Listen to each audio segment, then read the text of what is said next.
Okay, so Moby Dick was the book that broke me. In high school, I didn't read a whole bunch of books. It wasn't like one of those things where, yeah, like a lot of my other friends will say, "Oh, I got burnt out on books. I stopped reading in high school because I had to read all these dumb books." That never happened for me. I was homeschooled. Yeah, that explains a lot. And but Moby Dick is legitimately the book that made me want to stop reading it. It broke me. It destroyed. Oh, it was so hard. I had to try like 4 or 5 different times to read this book. It's a much loved book by many people, and I just don't understand how. They'll say it's a classic literature work of art, and those are definitely words you could, say out of your mouth, but I don't understand how you could apply it to this book. It couldn't be more boring. It's not really even a book so much as it is just a tangent or a treatise on all things water related, I guess. I just don't even understand this book. So the story everybody knows, even though they don't know that they know it, you know it. The story is about a guy who wants to see the world.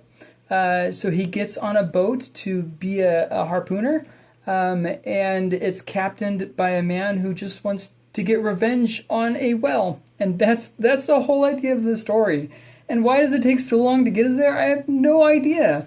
What actually happens in this book? I have no idea. So, okay, let me give you the breakdown. Okay, the breakdown is this: that content-wise, it is very mild. I know it was probably contentious for its time, but nowadays, looking back, it is very mild. Very light language. Very violence really isn't a thing. Sexual content really isn't a thing.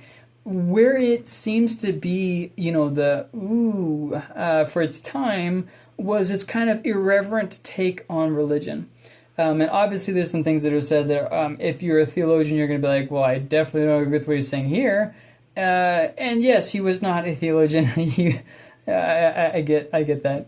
Maybe people back in the day would have thought it would be scandalous that these harpooners were bunking together. I don't know, but it seems like there were some things that were kind of edgy for its time that just haven't had the same umph. My thoughts on this book, very little. I have very few thoughts. If meandering is your thing, this is it, man. This is where it's at. I had to finally just get a audio copy of it and listen to it at very fast speed and just, plow through, because it was so boring. It just, when you try something, finally I just got stubborn and dug my heels in. I was like, I'm going to finish this book so I could say that I finished it. And man, it took out the joy of reading for me. This was just terrible. I didn't even want to read other books. I was just like, it's like when I finished a 1,400 page book the other day. I took a little bit of a break just because I was kind of read out. But that's not what happened here. What happened here was more, it was so boring that I thought reading is just so not fun. And I understand how people can go to high school and read these terrible books that they're supposed to read and supposed to like and just not like reading. I totally get it. You got to find books that you like. And this book is absolute proof of that. So it records an entire sermon, like you'd go to church for. And the whole thing records the whole thing. It doesn't summarize any of it. It just everything. It even says the presentation of this guy that's giving the sermon, and it just drags on. It tells everything about wells. I mean, just everything. Even lists books that have referenced wells.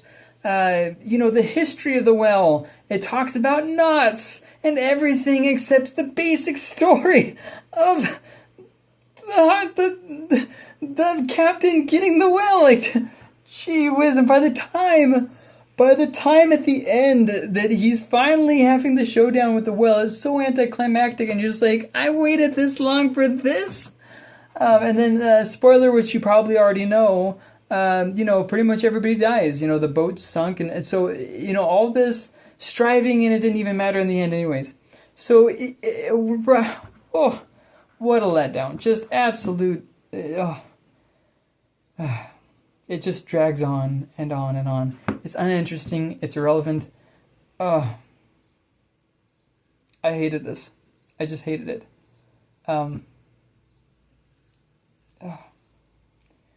honestly,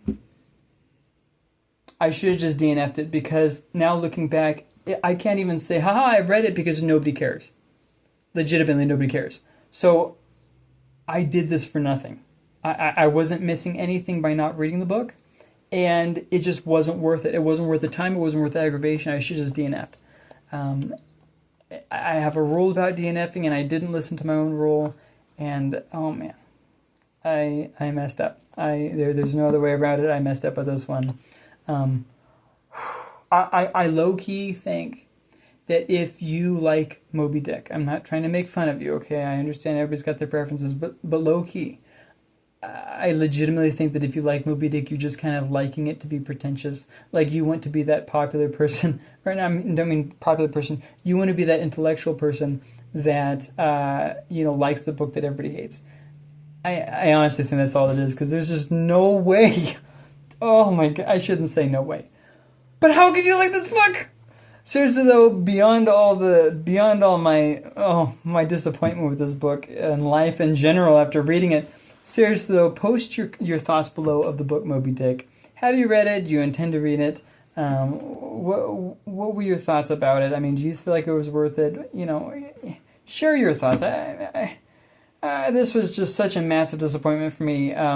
What's your most hated book that really stole all the joy for you reading? Let me know. And why was it Moby Dick?